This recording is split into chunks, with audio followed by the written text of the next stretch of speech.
주중에 이제 어느 성도님 그런 고백을 들었어요. 신앙생활하면서 여러 가지 많은 것들을 경험하고 또 방법도 또 프로그램도 해보지만 결국 말씀에서 힘을 얻는다고. 정말 그런 것 같습니다.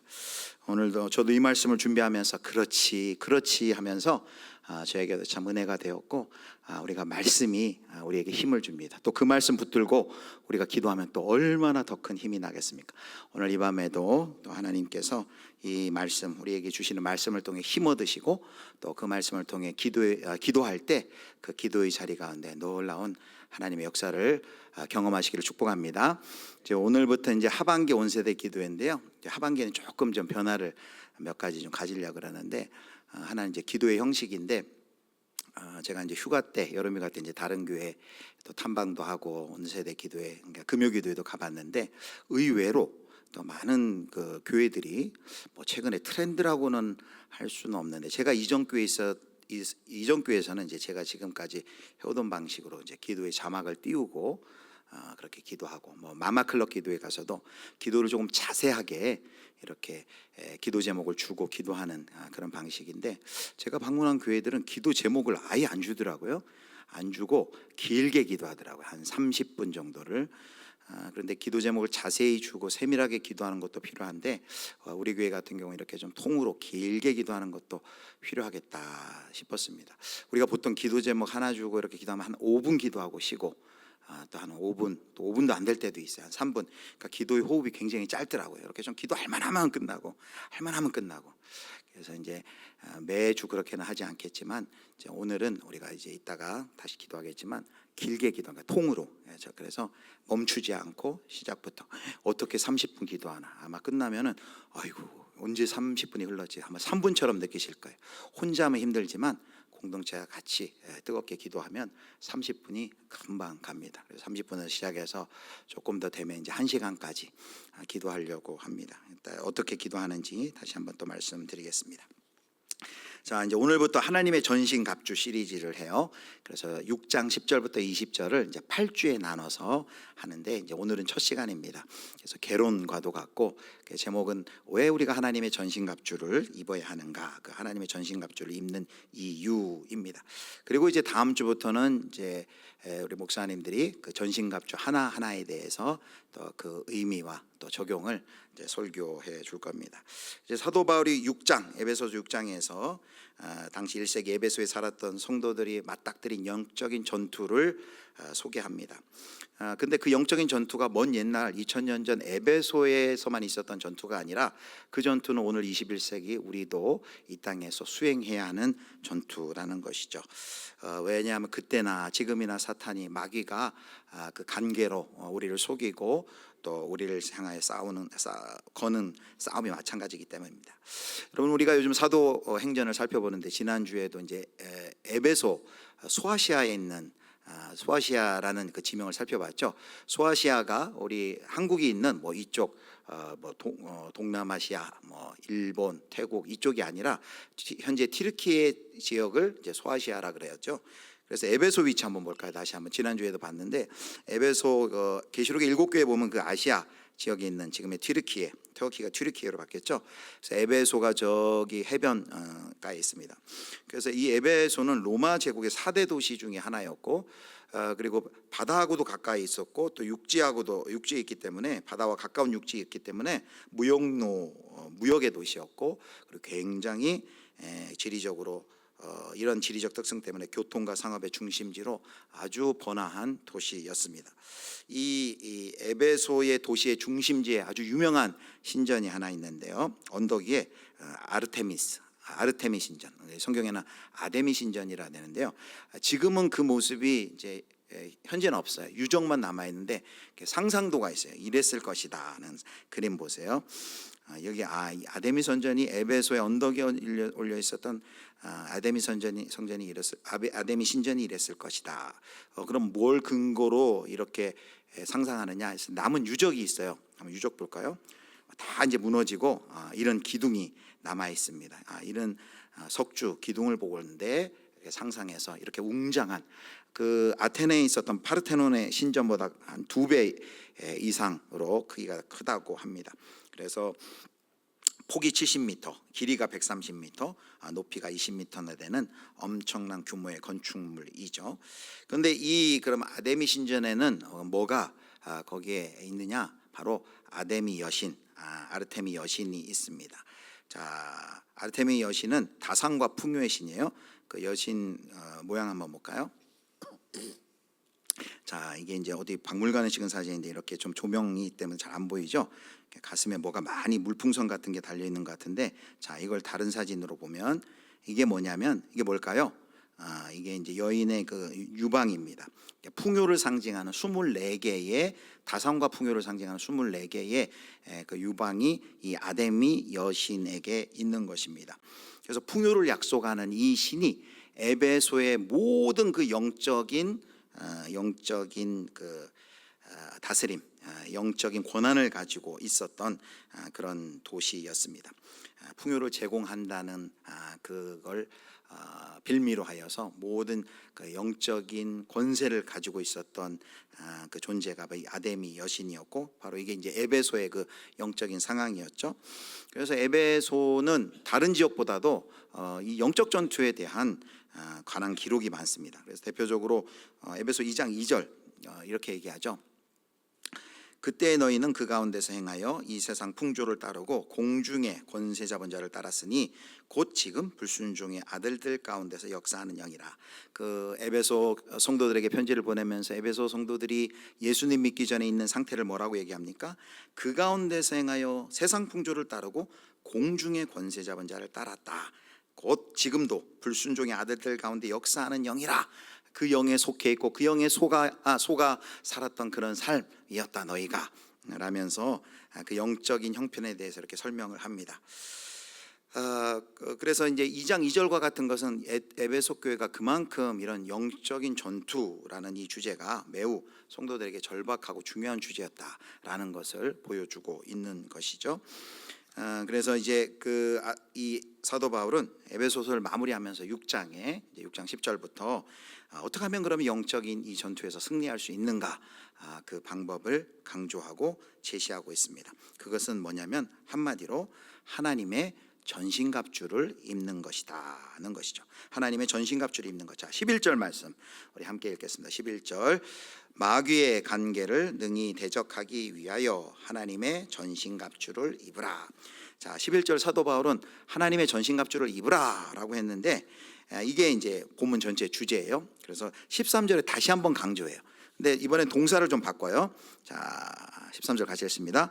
그러므로 하나님의 전신갑주를 취하라. 이는 악한 날에 너희가 능히 대적하고 모든 일을 행한 후에 서기 위함이라. 자, 11절에는 전신갑주를 입으라. 13절에는 전신갑주를 취하라.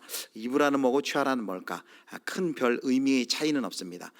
이렇게 수사학적으로 같은 단어를 반복하기보다는 이렇게 변화를 둔 것입니다. 전신갑주를 입으라, 취하라, 이제 같은 의미인 것이죠. 이 전신갑주는 뭐예요? 1세기 당시 로마의 군병이 전투를 하기 위해서 반드시 무장해야 했던 무장의 채비를 가리키는 것이죠. 요즘도 그 용접하려면 어떻게 해요? 저도 고등학교 다닐 때 이제 1학기 때 용접을 해봤어요. 그냥 용접했다는 눈 어떻게 됩니까? 상합니다. 그 불이 워낙 강해서.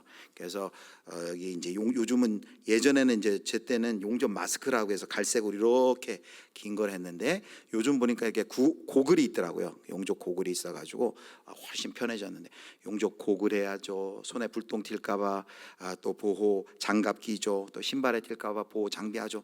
이런 식으로 전쟁을 하기 위해서 로마의 군인들이 그 당시 착용했던 그 무기들, 보호 장비들을 6가지가 있는데 그것을 바로 전신갑주라고 하죠. 그래서 이제 앞으로 계속 보겠지만 이렇게 인터넷에 검색하면 로마의 전신갑주 하면 이렇게 이런 사진이 나옵니다.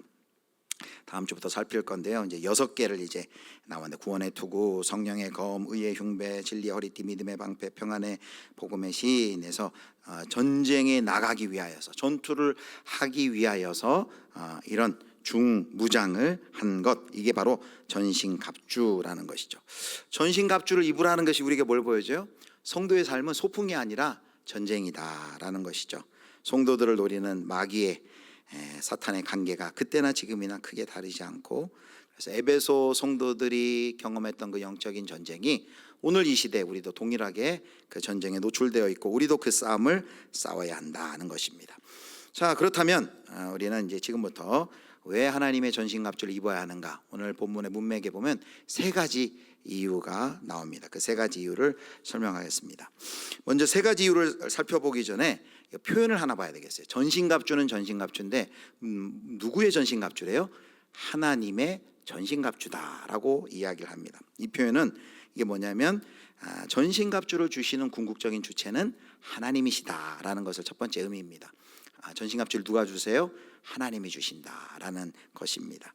그래서 우리는 하나님이 주시는 영적인 갑주, 전신갑주를 취해야 된다. 이걸 이제 첫 번째 기억하고 이 하나님의 전신갑주의 의미를 이제 마지막 결론에서 하나 더 얘기할 텐데 일단 하나님의 전신갑주는 하나님이 주시는 갑주, 전신갑주이다라는 걸 기억하고 왜 그럼 이 하나님이 주시는 전신갑주를 입어야 하는가?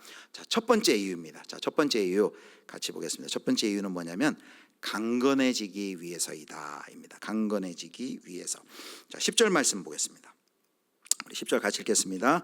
끝으로 너희가 힘의 능력으로 강건하여지고, 끝으로라고 시작하죠. 이거는 뭐 이제 다 끝났으니까 뭐 들어도 좋고 안 들어도 좋다 이 말이 아니라 끝으로라고 하는 것은 이제부터 정말 중요한 이야기를 하니까 긴장을 놓치지 말고 잘 끝까지 집중해 들으십시오, 이런 의미입니다.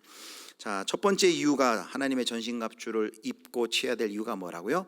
여기 강건해지기 위해서다라고 말합니다. 여기 강건하여지고라는 것은 명령형인데 문법에 보면 계속 현재형이에요. 지금 무슨 말이냐면 지속적으로 공급되어지는 힘에 의해서 이룰 수 있는 것이다. 그냥 한번 능력받고 끝나는 것이 아니라 계속적인 지속적으로 공급되어지는 힘에 의해서 이 강건하여질 수 있다는 걸 보여줍니다.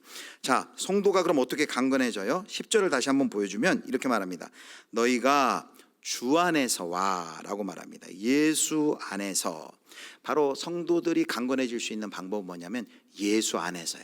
근데 그 뒤에 또 하나 설명이 뭐라고 되어 있어요? 주 안에서와 예수 안에서와 그 힘의 능력으로 강건해지고 라고 얘기합니다. 두 가지를 얘기하죠. 주 안에서 있을 때 강건해져요. 그런데 그 힘의 능력으로 라고 했는데 여기 이제 능력으로 할 때 으로라고 번역한 게 이제 헬라어 전치사가 있는데 이제 n이라는 전치사인데 영어로 말하면 in이에요. 무슨 뜻이냐면 뭐뭐 안에서라는 뜻인데 그래서 우리 개역 성경에는 그의 능력으로라고 했는데 더 직접적인 번역은 이렇게 되는 거예요. 그의 능력 안에서라는 것입니다. 그래서 여기 앞에 주 안에 거하는 것은 다시 말하면 뒤에 설명하는 것이죠. 주 안에 거하는 것이 뭐냐 하면 바로 그의 능력 안에 있는 것이다 라는 것입니다. 주 안에 있다는 것은 그분의 능력 안에 있다라는 것이다 라는 그런 뜻이 됩니다. 근데 여기 이제 중요한 단어가 나요. 그 힘의 능력이라고 말합니다. 힘의 능력이라고 합니다. 여기 능력이라는 단어가 너무너무 중요한 단어예요. 그냥 가급적 이제 헬라어 단어 이제 안 할 얘기 하려고 그랬는데 이제 한번 듣고 잊어버리셔도 돼요. 크라토스라는 이 단어인데 이 단어는 어떤 의미가 있냐면 창조주 하나님의 존재적인 그 위력을 보여주는 것입니다. 그러니까 하나님의 초월적인 능력을 보여주는 것이 여기 이제 능력이라고 해석한 이 단어입니다. 그 힘의 능력이라는 말입니다. 자, 그렇다면 우리가 주 안에서 그리고 그 힘의 능력 안에서 강건해진다라는 말을 정리하면 우리가 어떻게 될까요? 우리가 예수 그리스도 안에 있을 때 어떤 힘이 부어진다는가요? 하나님의 초월적인 능력, 하나님의 존재적 위력이 예수 안에 있는 우리들 가운데 부어지고 그게 힘이 된다라는 그런 의미가 되는 것입니다. 하나님의 능력이 머무는 곳은 이 세상에 단 한 군데밖에 없어요. 어디예요? 바로 예수 안이에요. 그렇기 때문에 우리가 예수 안에 거할 때 그 하나님의 존재적인 위력, 그 초월적인 능력이 예수 안에 있는 우리들 가운데 임함으로써 그것이 힘이 된다라고 말하는 것입니다.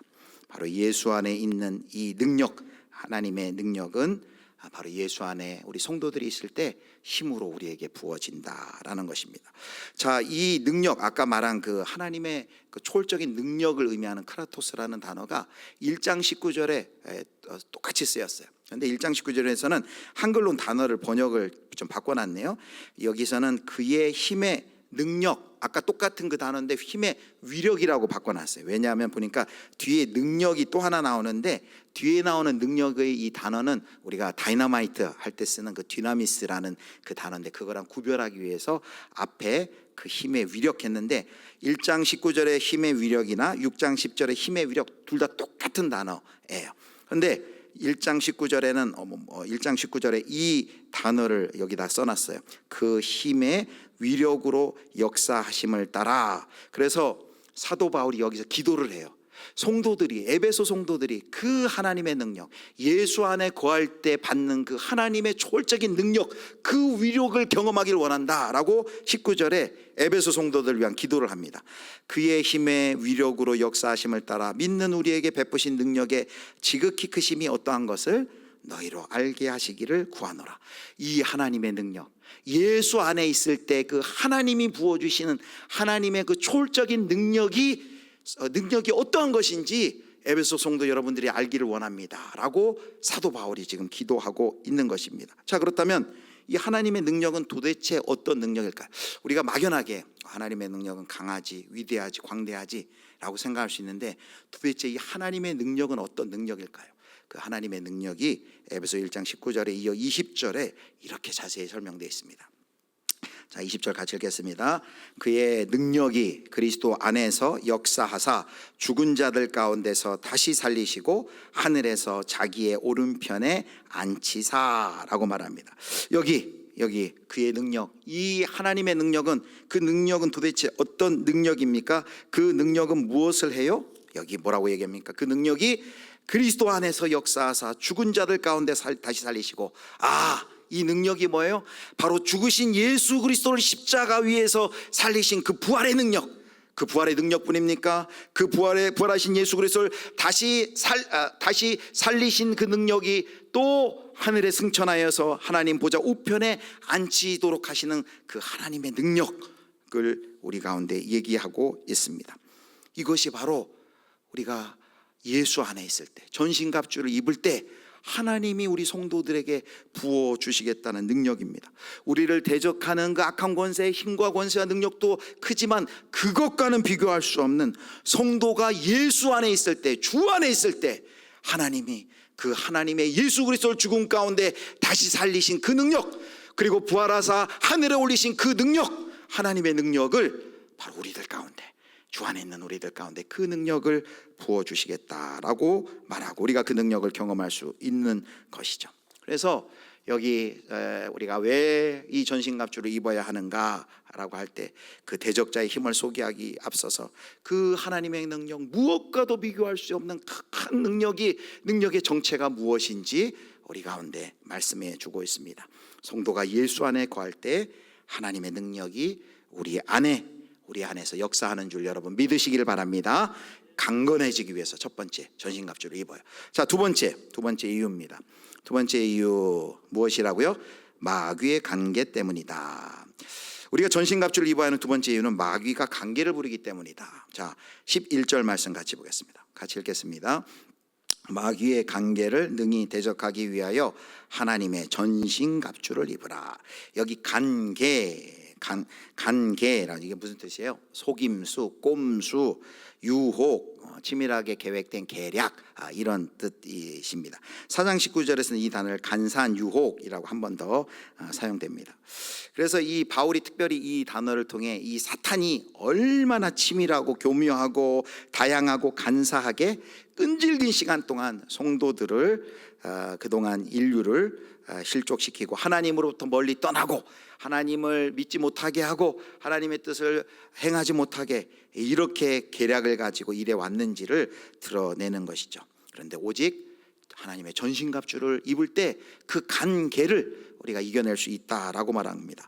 그렇다면 그 관계, 조금 더 구체적으로 사탄의, 마귀의 관계란 무엇일까요? 자, 6장 12절을 볼까요? 6장 12절 우리 같이 읽습니다. 우리의 씨름은 혈과 육을 상대하는 것이 아니요 통치자들과 권세들과 이 어둠의 세상 주관자들과 하늘에 있는 악의 영들을 상대함이라. 자, 이 악한 속임수 꼼수가 뭐냐? 마귀가 성도들에 대해서 가지고 있는 이 관계 중에 대표적인 게 뭐냐면 자기 자신, 이 마귀의 존재와 정체에 대해서 바르게 이해하지 못하고 잘못된 이해를 갖도록 하는 것이 이 사탄의 관계 중에 하나예요. 자, 그렇다면 사탄은 도대체 자기 자신 마귀에 대해서 어떻게 우리가 이해하도록 할까요?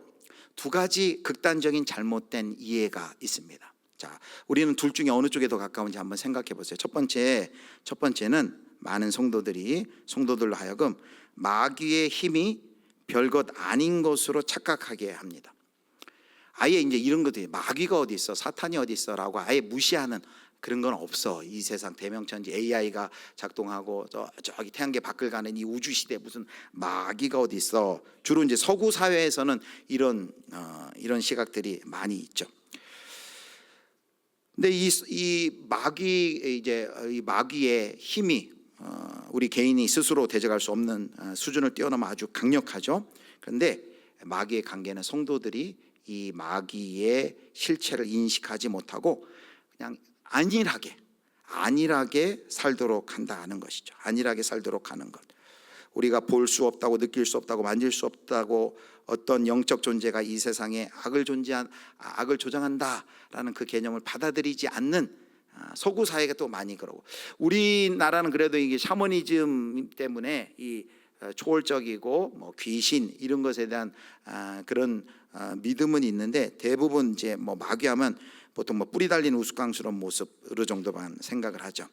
그러니까 뭐 그런 거는 그냥 신화 속 동화 속 이야기라고 하는데, 분명히 이 영적인 존재, 하나님과 반대하고 거스르고 하나님의 뜻을 순종하지 못하게 하고 믿지 못하게 하는 영적인 존재가 분명히 있다라는 것이죠. 근데 사탄은 그걸 없다라고 생각하게 하고, 그리고 있어도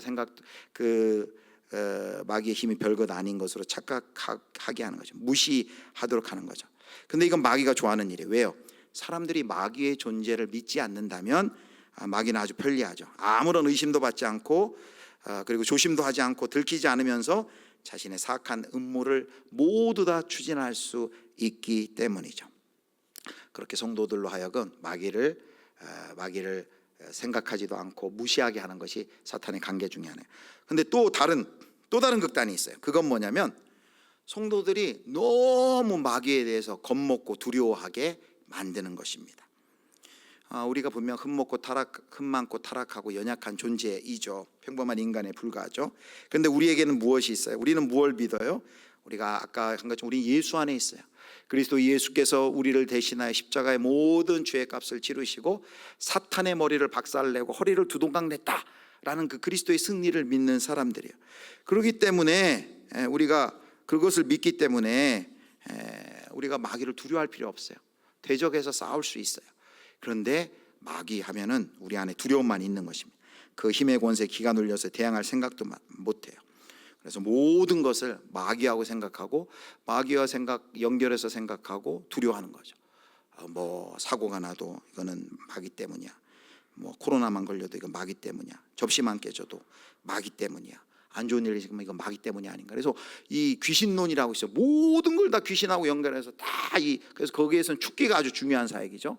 다 이게 1대1로 병에 걸려도 다 마귀하고 다 연결시키는, 그리고 두려워하는, 성령을 묵상하고 성령을 생각하고 성령을 따라 살아야 되는데 매일 내 안에 마귀만 아침부터 밤되기까지 마귀만 생각하면 어떻게 되겠습니까? 그래서 이 둘을 요약하면 뭐예요? 우리가 사탄에 대해서 무시하지도 말고 또 그렇다고 두려워할 필요도 없다라는 것이죠. 이것이 사탄이 자기의 정체에 대해서 속이는 것이 사탄의 중요한 관계 중에 하나예요. 또 하나 관계가 있어요. 아까 6장 12절에도 나와 있지만 마귀의 관계는 성도들이 혈과 육을 상대로 씨름하게 하는 것입니다. 진짜 적을 분별하지 못하게 해요. 그리고 이 싸움 가운데 한참 들어가 있으면 진짜 분별이 안 돼요. 밖에 있는 사람은 보면 저거 혈과 육에 대해서 대한 싸움인데 라고 생각하는데, 그 안에 있는 사람들은 이게 혈과 육을 상대하는지 못합니다. 우리의 싸움은 그럼 어떤 싸움이에요? 혈과 육을 상대하는 것이 아니라 12절 보면 네 종류의 영적인 세력이 나오죠. 악한 통치자들, 권세들, 이 어둠의 세상 주관자들, 하늘에 있는 악의 영들이라고 나옵니다. 혈과 육이란 것이 뭘까요? 자신의 육신과 이 세상의 것과 관련된 모든 것을 이야기합니다. 그 영적인 세계에서 벌어지고 있는 심각하며 중요한 전투와는 무관한 마귀에게 속은 상태에 의해서 열심히 아주 처절하게 싸우지만 전혀 의미 없는 갈등과 싸움을 하고 있는 것이. 실 예를 들으면 이제 잘 이해를 하실 거예요. 제가 이제 주중에 이렇게 토요일이 가까울수록 굉장히 마음이 예민해져요. 그러니까 토요일 되면은 여러분 못 느끼시면 제가 굉장히 토요일쯤 되면은 굉장히 예민해져요. 근데 이제 토요일에 가까운데 이제 아내가 가끔씩 이렇게 물어봐요. 여보, 설교 준비 다 했어요? 그러면 이 안에서부터 짜증이 확 올라오면서, 아니 설교 준비하는 거 그걸 뭘 상관해요?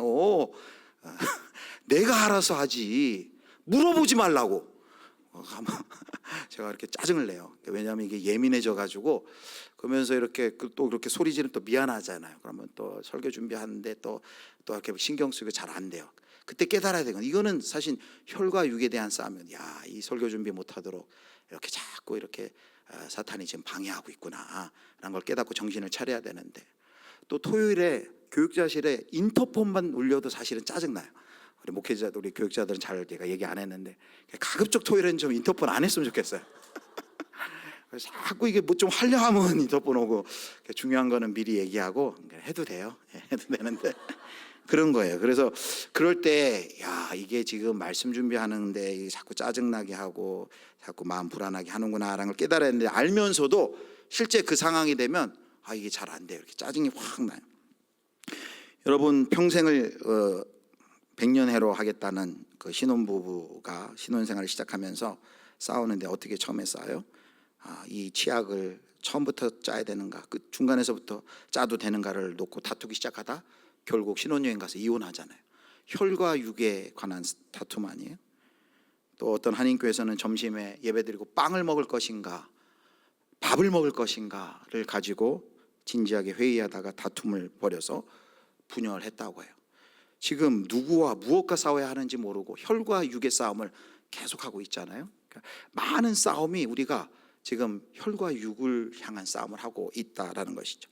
그런데 통치자들과 권세들과 이 어둠의 세상 주관자들, 하늘에 있는 악의 영들과의 우리가 싸움에 있다라는 것을 기억하지 못하게 하는 것, 자꾸 잊게 하는 것, 그것이 사탄의 관계다라는 것이죠. 자, 그래서 이 사탄의 관계를 우리가 파악하고 이기기 위해서는 이 하나님의 전신갑주를 우리가 입어야 된다라는 것입니다. 혈과 육의 싸움을 그만두고 전신갑주를 입어야만 우리가 이 싸움을 승리할 수 있죠. 자, 마지막 세 번째 이유입니다. 세 번째 이유는 뭐예요? 대적하고 서기 위해서. 이 6장 10절에서 14절까지는 서다라는 동사가 여러 번 등장해요. 11절, 13절, 14절 반복해서 등장해요. 자, 11절 볼까요? 마귀의 관계를 대적하기 위하여 하나님의 전신갑주를 입으라. 여기 서다가 없는데 왜 11절에 있다고 그러세요?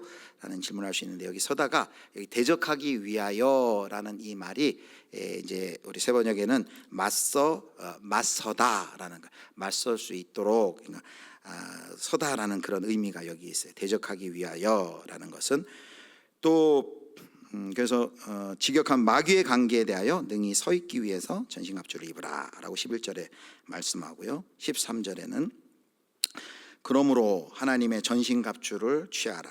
이는 악한 날에 너희가 능히 대적하고 모든 일을 행한 후에 서기 위함이라 라고 말합니다. 하나님의 전신갑주를 취하라. 그리고 이는 악한 날에 너희가 능히 대적하고 모든 일을 행한 후에 어떻게 하기 위함이요? 서기 위함이라 라고 말합니다. 그리고 또 하나가 이제 14절에 나와요. 14절 볼까요? 14절 굉장히 중요한데요. 이제 다음 주에 살펴볼 텐데, 그런즉 어떻게 해요? 서서라고 얘기합니다. 서서. 자, 여기 이 에베소서 6장에 첫 번째 단락, 하나님의 전신갑주를 입어야 하는 이유 중에 서다라는 표현이 세 번씩 나오는 것은 이것이 전신갑주를 이해하는 데 매우 빼놓을 수 없는 중요한 개념이다라는 것입니다. 대항에 서다, 마귀를 대항해 굳게 서 있는 상태, 물러서지 않는 적극적인 행동, 물러서지 않는 적극적인 행동을 이야기하는 것이죠. 그런데 이 서다가 서 있다라는 것은 공격보다는 수비처럼 보여요. 방어적으로 보입니다. 실제로 우리가 마귀의 관계를 대적하려고 할 때 먼저 마귀에게 우리가 선제 공격을 하기는 어려워요. 그보다는 여기 서다, 마귀의 관계를 이기는 방법은 그 관계에 대해서 서다, 끈질기게 서 있어야 된다라는 걸 얘기하죠. 그래서 이 서다라는 게 무슨 말이에요? 마귀가 어떠한 공격을 해도 요동함 없이 서 있기만 해도, 그 자리를 버티고 서 있기만 해도 우리가 하나님께서 우리에게 승리를 주실 것이다. 관계를 부리는 자를 이기는 길은 굳건하게 주님과 함께 주님 안에 서 있는 것이다. 그 자리에 버티고 서 있는 것이죠. 그런데 버틴다, 선다라는 것을 우리가 이제 이번에 이 시리즈 설교를 하면서 우리 교육자들이 함께 참고하며 읽고 있는 책에 그 웨스터민스터 신학교 구약학 교수인 이언 두기두라는 그 교수님이 이런 말을 해요. 서 있는 것은, 서 있다라는 것은, 우리가 버틴다는 것은 구원의 유일한 희망이신 예수 그리스도께 절실하게 매달린다는 것이다. 예수 그리스도 안에서 우리가 예수 그리스도의 능력을 힘입고 거기에 우리가 무슨 공격을 하는 것이 아니라 그 자리에 버티고 예수 그리스도를 의지하고 서 있기만 하면, 이렇게 주님을 의존하고 신뢰할 때 하나님께서 우리에게 승리를 주신다라는 것이죠. 자, 말씀을 맺겠습니다. 방금 이야기한 이언 두기두라는 분이 이런 얘기를 했어요. 제가 첫 번째 하나님의 전신갑주의 뜻이 뭐라 그랬어요? 시작하면서 하나님이 주신 전신갑주다. 그런데 이분이 놀라운 얘기를 해요. 저는 이때까지 에베소 6장을 읽으면서 이런 해석을 처음 봤어요. 근데 맞더라고요. 자, 어떤 해석을 하냐면 하나님의 갑주라는 뜻이 어떤 뜻인지 이언 두기두 교수님이 이런 얘기를 합니다. 하나님의 갑주는 문자적으로 하나님이 입으신 갑주를 뜻한다. 즉 하나님을 위해 디자인되었고 하나님이 이미 착용하신 갑주다. 그러니까 하나님이 주신 갑주는 단순히 하나님이 착용해라고 주신 것이 아니라 이미 하나님이 그 전신갑주를 착용하셨다는 거예요. 이게 무슨 말일까요? 하나님이 우리를 사탄의 맹렬한 공격에서 보호하시려고 주는 이 갑주는 그분이 우리 대신 치르신 결정적인 전투에서 직접 입으신 것이다. 이 옷을 누가 입었을까요? 바로 우리 주 예수 그리스도께서 우리를 위해서 사탄을 대적하여 싸우실 때 먼저 예수 그리스도께서 이 전신갑주를 입으셨다라는 것이죠. 우리는 오직 그리스도가 이미 우리를 위해 쟁취하신 승리에서 오는 능력으로만 사탄에 맞서 싸우고 굳건히 설 수 있다. 이미 하나님이신 예수 그리스도께서 먼저 이 전신갑주를 입으셨고, 입으심으로 사탄과의 그 싸움을 박살내고 승리하셨고, 바로 그 예수 그리스도께서 쟁취하신 그 승리가 바로 예수님께서 먼저 입으신 그 옷을 우리에게 입혀 주실 때, 그 하나님의 전신갑주를 우리가 입을 때 우리는 그 영적 전쟁에서 맞서 싸우고 굳건히 설 수 있다, 승리할 수 있다라고 말하고 있습니다. 사랑하는 성도 여러분, 우리가 이제 전신갑주, 하나님의 전신갑주를 왜 입어야 되는가, 오늘 세 가지를 살펴봤어요. 정리해 볼까요? 첫 번째, 우리 같이 읽겠습니다. 전신갑주를 입는 것은 주 안에 있는 것이다. 주 안에서 하나님의 신적인 능력을 공급받는다. 어느 정도의 능력이라고요?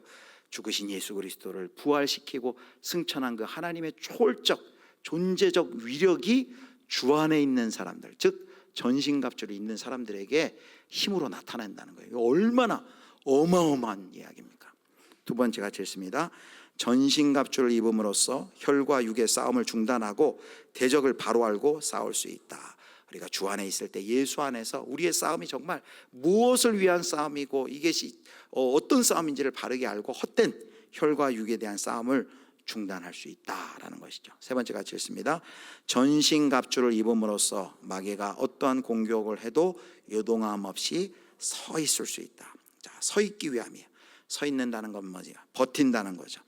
버틴다는 거. 우리가 뭐 마귀한테 먼저 공격을 안 해도 버티기만 하면, 주 안에서 버티기만 하더라도 우리가 예수 그리스도께서 이미 입으신, 입고 승리하신 그 옷을 우리에게 주실 때 우리가 그 옷을 입고 우리가 예수 그리스도를 온전히 의존하고 신뢰할 때 우리도 이 승리를 경험하게 되는 것입니다. 이제 다음 주부터는 전신갑주 하나하나에 대해서 우리가 설명을 드릴 텐데, 이번 8주간의 우리 전신갑주 이 시리즈 설교를 통해서 정말로 우리 모두가 이 하나님의 전신갑주를 힘입고 우리에게도 여전히 놓여 있는 이 영적 전투 가운데 승리하는 큰 은혜가 있기를 주님의 이름으로 축원합니다.